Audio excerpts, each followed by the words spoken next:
we're going to learn more about how to use Gmail more effectively. This connects to our framework under Domain 4, Professional Responsibilities, Component 4B, Maintaining Accurate Records.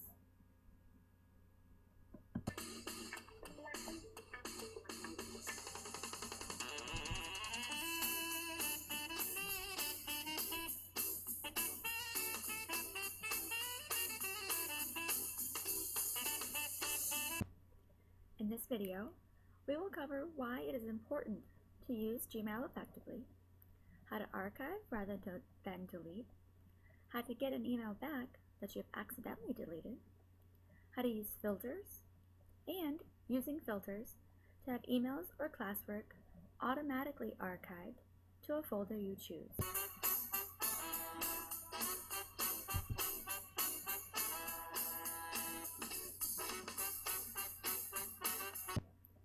Let's start with how to archive or label rather than delete.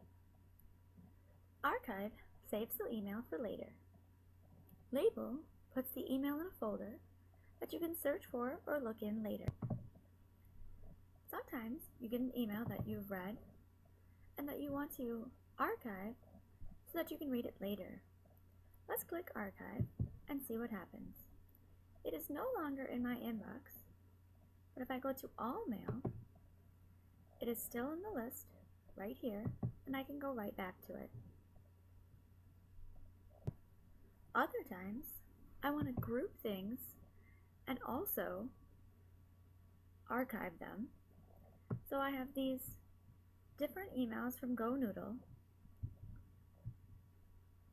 and I don't need them in my inbox, but I may want to go back to them and find that information later.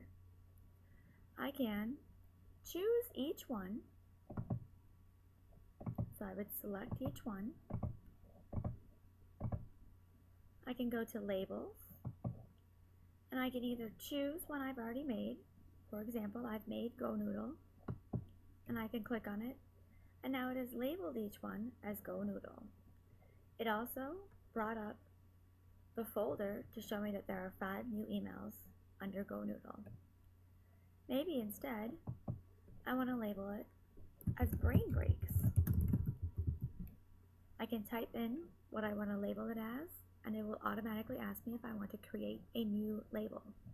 I can click Create New. It will double check that that's what I want to call it. I'll click Create. And now I have 2 folders. Both of them have those 5 emails. The Brain Breaks folder and the GoNoodle folder. Gmail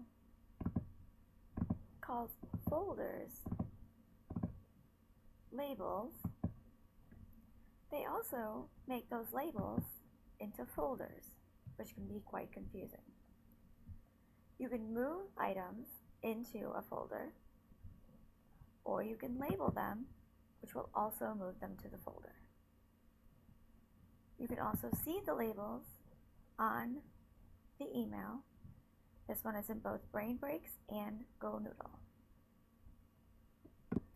I am now going to archive these 5 emails so they are no longer in my inbox and I can read them later or go back to them when I need them.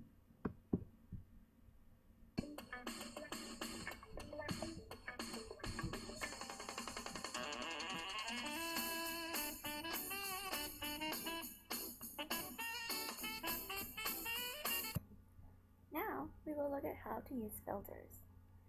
Filters can automatically label items. Filters can also automatically archive them if you choose. Let's start with filtering a message. We often get messages from internal communications, and I may want to filter them to a folder where I can read them later. I would choose the item I want and then go to More and find Filter Messages like these. It will ask me different information. In this example, I would be looking for things that come from this email. I would click on Create Filter with this search. I can choose to apply a label, and I may make a new label for this called internal communications. I would create the label, so it will label it. I can also choose to skip the inbox and archive it immediately. So I'm going to choose to archive it and apply the label. It will also ask me if I want to apply it to the other 43 matching conversations.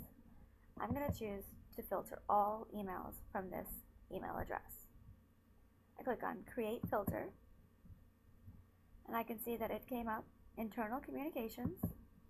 There's one new one and all the previous ones. I find that this really helps to keep my inbox organized and to keep items separate so I can go and look at them later when I have the time.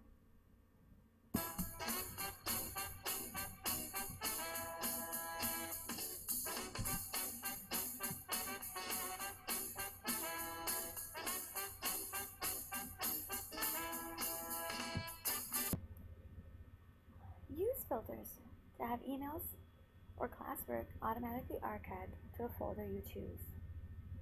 You can filter emails by class, student, room number, or anything else you can think of. Be sure to have the student include either the class, the room number, or other information that you can build a label and filter around.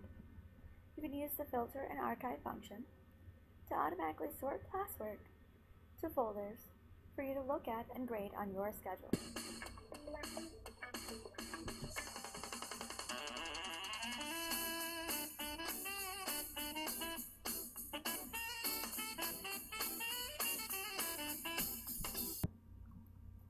It is important to use Gmail effectively because distinguished teachers have a detailed system for maintaining information.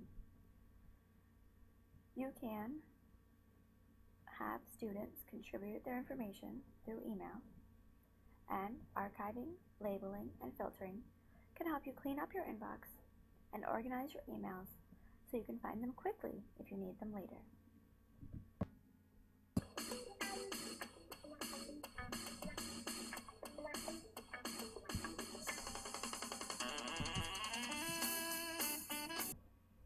Thank you for watching. You can find more support at kc.cps.edu.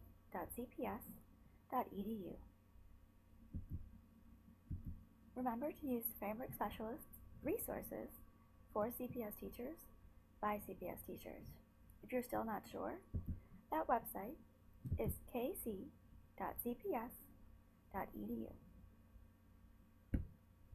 Thanks again.